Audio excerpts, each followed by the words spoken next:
Welcome back teman-teman to my YouTube channel. Hari ini saya ada topik yang menarik untuk kita bahas bersama teman-teman, yaitu terkait kartu kredit versus pay later.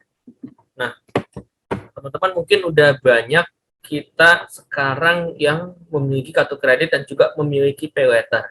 Mungkin beberapa juga di antara kita bahkan belum punya kartu kredit dan belum punya pay later atau punya salah satu di antara keduanya. Di sini saya akan bedah apa aja sih perbedaan kartu kredit dan pay later. Ini saya ambil dari harianbisnis.com. Yuk kita mulai teman-teman. Yang pertama dari penyedia layanan teman-teman. Dari sisi provider atau yang menyediakan layanan ini jelas berbeda. Kartu kredit itu jelas dikeluarkan oleh bank dan diregulasi oleh OJK dan Bank Indonesia. Nah, sedangkan pay later itu diterbitkan atau dikeluarkan oleh sebuah platform e-commerce yang bekerja sama dengan sebuah perusahaan. Contohnya, yang punya pay later banyak, Gojek punya, kemudian Shopee punya, ada Shopee Pay Later, ada GoPay juga ada Pay Later, kemudian Traveloka juga ada Pay Later, banyak dan seterusnya. Blibli juga ada. Nah, yang kedua tuh syarat pengajuannya juga berbeda. Mana yang lebih mudah? Jelas lebih mudah kita mengajukan Pay Later. Kita coba bedah satu-satu. Untuk kartu kredit, syarat pengajuannya adalah KTP, slip gaji, surat pemberitahuan pajak, SPT, atau bukti lainnya. Jadi, biasanya selain KTP itu masih minta bukti penghasilan yang dari slip gaji ataupun SPT-nya kita. Jadi, perlu dicek apakah bank itu perlu mengetahui apakah kita itu punya kemampuan repayment, perlu membayar kembali atas limit yang akan diberikan oleh bank. Jadi, bank nggak mau sembarangan memberikan kredit dalam bentuk kartu kredit kepada nasabah, karena takutnya terjadi bad debt atau yang banyak disebut sebagai non-performing loan di bank, alias kredit macet, teman-teman. Nah, sedangkan pay later itu syaratnya lebih mudah, hanya KTP dan sudah berusia 21 tahun. Sudah bisa mengajukan pay later. Dari segi tenor pinjaman, ini ada kaitannya dengan poin sebelumnya. Karena pengajuan kartu kredit ini lebih rigid dan asesmennya itu lebih rigid lah karena dilakukan oleh perbankan, maka tenor pinjamannya itu bisa lebih panjang, dari 1 bulan sampai 36 bulan, sampai 3 tahun. Sedangkan pay later itu tenornya lebih pendek, hanya 1 sampai 12 bulan, maksimal 1 tahun, teman-teman. Nah, kemudian perbedaan berikutnya adalah dari ruang lingkup, teman-teman.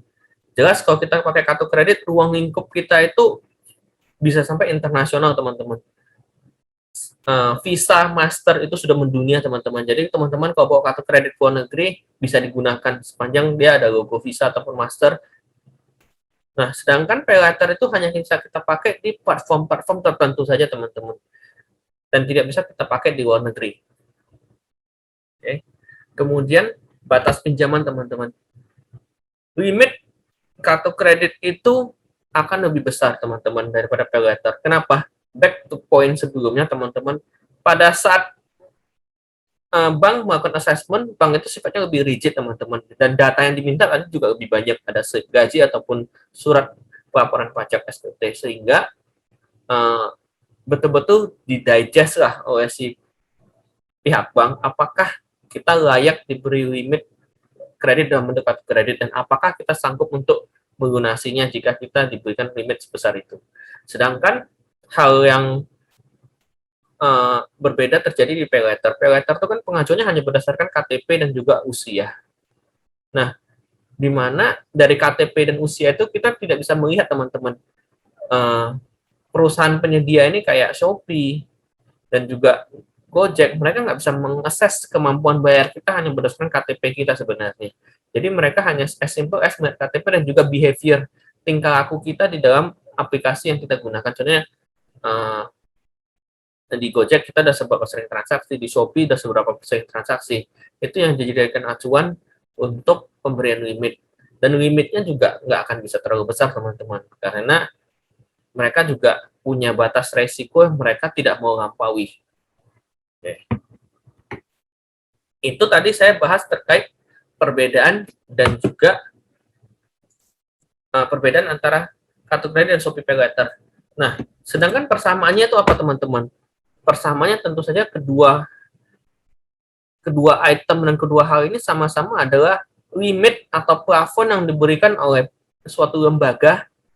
Kalau kartu kredit berarti diberikan oleh bank, kalau pay letter itu berarti diberikan oleh suatu e-commerce yang bekerja sama perusahaan tadi disebutkan kepada kita, yang bisa kita gunakan untuk keperluan berbelanja ataupun keperluan sehari-hari yang kita gunakan di tempat-tempat di mana memang bekerja sama dan menerima channel pembayaran dengan kartu kredit dan juga pay letter.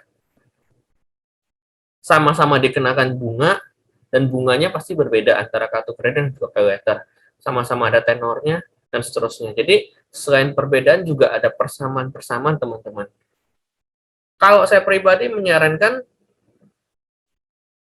manfaatkanlah semua itu, tapi ingat, kita harus kontrol, teman-teman. Jadi, kalau saya pribadi, saya punya kartu kredit, tapi saya tidak mengambil pay letter, karena saya biasanya belanja di e-commerce itu nggak terlalu besar, dan saya biasanya selesaikan secara tunai.